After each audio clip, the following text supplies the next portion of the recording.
નમસ્કાર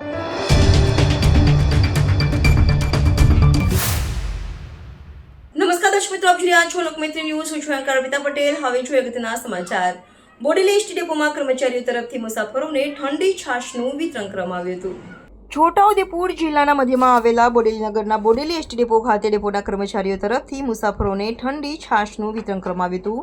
ત્યારે વડોદરા વિભાગના કર્મચારી મહામંડળ GSHI Patel, Bodeli ST depot manager તથા ડેપોના કર્મચારીઓ દ્વારા મુસાફરોને ઠંડી છાશનું નિઃશુલ્ક વિતરણ કરવામાં આવ્યું, જેમાં બોડેલી એસટી ડેપોમાં બસમાં મુસાફરી કરવા માટે આવેલા મુસાફરો તેમજ કર્મચારીઓને ઠંડી છાશ મળતા રાહત અનુભવી હતી અને આનંદની લાગણી જોવા મળી હતી. રિપોર્ટર રફીક ધણીવાલા, છોટાઉદેપુર.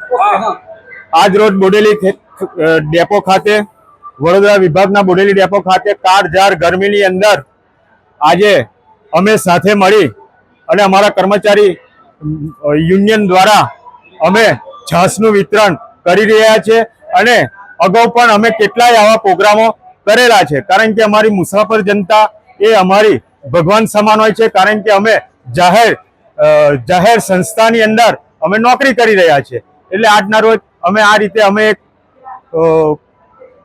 કાળઝાળ ગરમીની અંદર અમે મુસાફર જનતાને ઠંડી છાશનું વિતરણ કરી રહ્યા છીએ.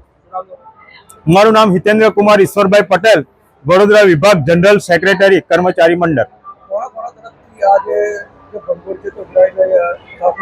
એ અમારા જે યુનિયનના લાગે પડતા હોય એમને કઈ કહેવું નથી પડતું, સ્વ ખર્ચે બી અમુક માણસો કરતા હોય છે.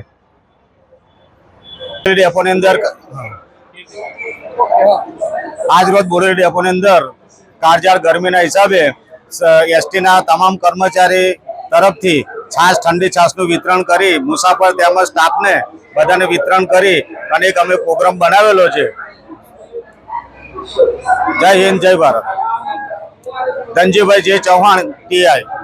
લોકમૈત્રી ન્યૂઝ સાથે જોડાયેલા રહેવા અમારા YouTube ચેનલને સબસ્ક્રાઇબ કરી ફેસબુક અને ઇન્સ્ટાગ્રામ પેજને લાઇક અને શેર કરો.